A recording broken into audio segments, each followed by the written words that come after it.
วายซุงค่ะเมื่อในเป็นวันที่3เดือนธันวาคมที่5ปี2026ในตอนแรกข่าวใส่หมอหอมมีข่าว2ตอนเดี๋ยวมาเปิ้นผ่าวค่ะตอนที่1คือหมิ่นแขผ่าใส่โข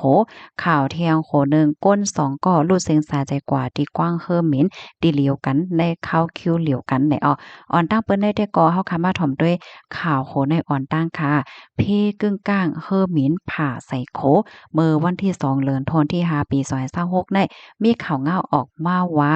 ดีกว้างเฮอหมินเชียงไฮ้คงเฉียว International Airport เมืองแขนั่นค่ะมีเพกึ่งกลางนะคะเฮอหมิน MU 5406ค่ะเป็นเฮอหมินแซนแอร์บัส A 350941ใน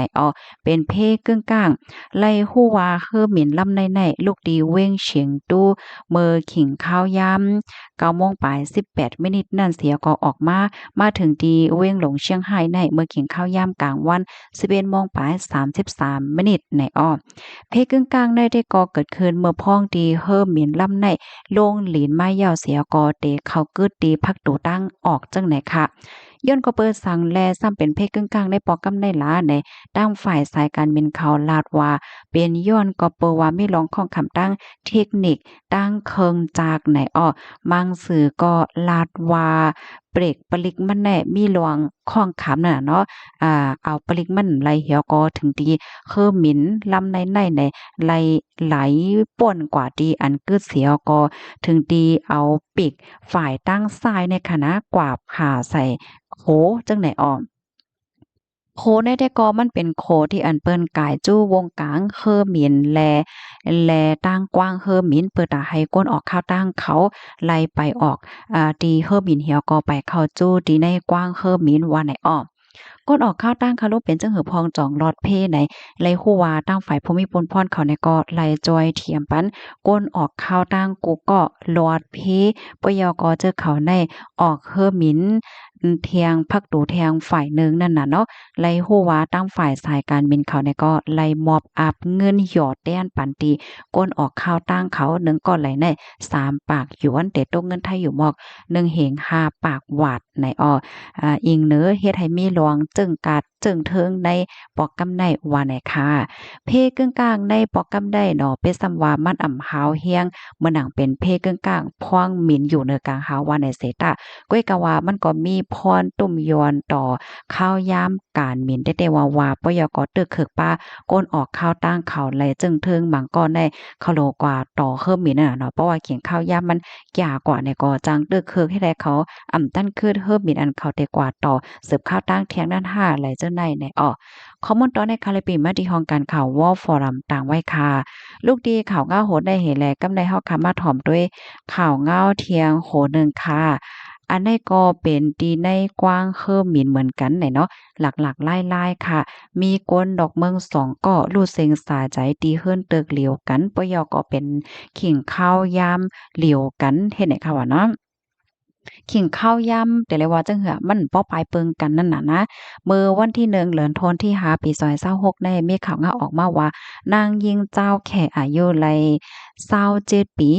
รู้สึกสาใจกว่าวายหลังเสมานั่งในกยอกโตเคินตึกลง3จันตีกว้างเคอมินอินเตอร์เนชันแนลกัวลัมเปอร์เมืองมาเลเซียค่ะเนาะตีอ่า KLIA 2นะคะเนาะมันที่ห้องว่า Terminal 2เมืองเซบังเมืองขิงข้าวยามไว้วัน2โมงได้ตั้งฝ่ายภูมิพลพรเขาลาดว่าเมื่อแต่มันเมื่ออันอำไปเป็นนั่นนะไลหันผู้หญิงก็ได้นั่งอยู่ที่หิมพร้อมนั่นเหมือนเจิงว่าใจสุขใจจ้าเหี่ยวก็ห้องๆไฮๆจังไหนนะตั้งฝ่ายภูมิพลพรเขาก็เข้าใจเขากว่าจอยเถียมปยก็หมอกลาดเคี้ยววอนมันนางว่าสังว่าจังไหนก้อยกะว่าอ่ำอ่องนั่นน่ะนะข้าวยามสืบมาไหนมันนางไหนก็สารคาดเตียนภูมิพลพรเขาก็จอยก็เถียมมันนั่นสิปยก็แหวนตกลงกว่าจึงนั้นในกำนันในทางฝ่ายภูมิพลพรเขาในก็คลิปเนี่ยสิเอาตัวมานั่งในส่งกว่าดีโฮงยาค่ะก้อยกะว่ามานั่งในก็รู้สึกสาใจกว่าเมื่อขิงข้าวยามกลางค่ำ5โมงใน ไล่ฮู้ว่ามะนางในมีแผนการดีๆปอขึ้นเมืองแขวันที่2เดือนธันวาปี2026เนี่ยเนาะก้อยกะว่ามะนาวตันถึงเฮิรนค่ะเนาะเป็นจังไหนกว่าสิไหนอ้อย้อนก็เปิงหังแลเป็นจังไหนลองตั้งไล่โหย่อยๆมันเป็นหือในนั้นแต่พอมีปนพรเขาแต่ก็ทัดด้วยเที่ยงกำหนึงไหนอ้อ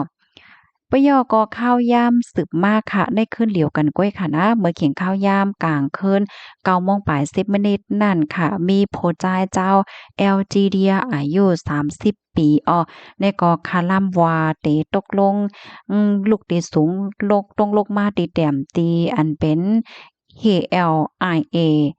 ทู2นั่นเหมือนกันแต่เลยว่าเป็นตีเดียวกันดั้งผู้หญิงเหมือนกันนั่นค่ะนะตั้งฝ่ายผู้มีปนพรเขาในก็และเข้าจอยเทียมเสียวก็เอาตัวส่งกว่าที่โค้งยายาค่ะกุ้ยกะว่าผู้ใจก็ในก็รู้สึกสาใจกว่าเมื่อขิงข้าวยามเตียงขึ้นจ่าย2โมงปลาย55มินิในอ้อตั้งฝ่ายผู้มีปนพรเขาลาดว่าลวงในเตเลยว่าเป็นลวงตีอันเตเลยว่าจังเหือก้นนอกเมืองค่ะเนาะ2เกาะรู้สึกสาใจกว่า ในวันเหลียวกันแต่เลยว่าจังเนี่ยเป็นข้าวคิ้วติ่มป้อไก่กันกาหือเฮ็ดจังแหนนะลองตั้งไล่หัวย่อยมันเป็นหือในนั้นแต่ก็เตกดทัดด้วยกว่าเนี่ยค่ะปยกย้อนตั้งหัวมือถึงก้นหวานก้นเมืองก้นออกข้าวตั้งผู้ใดไผเสมว่าตีคู่ลวงลวงเจ้าในอำนั้นก็คู่จักก้นเจ้าในว่าสังว่าจังไหนก็ให้แลจอยเทียมปันฝ่ายตั้งข้อมูลเจ้าในปันติภูมิปนพรเขาเสกำในออข้อมูลตอนนี้ก็คาเลยเป็นมาที่ห้องการข่าววอฟอรัมต่างไว้นะคะพี่น้องค่ะถ่อมขาโหในยาวหันถึงจึงหือพองนะคะนะก็ปันได้หันถึงมาลัยในอ้อ มาเพราะว่าเฮากามาด้วยพ่องย่ามมาเหลียวในค่ะนะก้นว่นปอดว่าสังว่าจังไหนก็เด้อมีนำมาเนี่ยค่ะเนาะอันเต้มันไหนตั้งชื่อใจอันว่าในมันอยู่ดีเฮาหมอเป้งป้อหันใจในภาวะจัดปานเฮากุ้ยเนี่ยค่ะเนาะก้นที่อันเปิ้นตุกค่าหรือเฮาก็มีก้นที่อันเปิ้นเกี่ยวหรือเฮาก็มีเนี่ยเนาะบางป้อบางหลายเฮาว่าเฮาตุกค่ายาวก้นที่เปิ้นตุกค่าหรือเฮาก็มีเทียงเนี่ยค่ะว่าที่ครบทบยาลวงข้องค่ะมีหังก็ยาวค่ะเนาะ อย่าไปโว่นป้อนคะนะโหลไหลไว้ใจแก่นแข็งเหี่ยวก็ต่อสู้กว่าเนี่ยค่ะลองเฮ็ดดีตัวเจ้าเก่าขึ้นในค่ะบ่เอาลองตั้งหยุ่มยำว่าเนี่ยก็มันก็เป็นวดเป็นกรรมลงเมี้ยวหนึงค่ะเนาะเจ้าแม่นค่ะอ๋อค่ะพี่น้องค่ะรับถอมยาวหันเทินเจอก็ปันตาหันถึงมาเลยค่ะยินจมกกที่รับถอมปันแห้งค่ะหมอยสูงค่ะ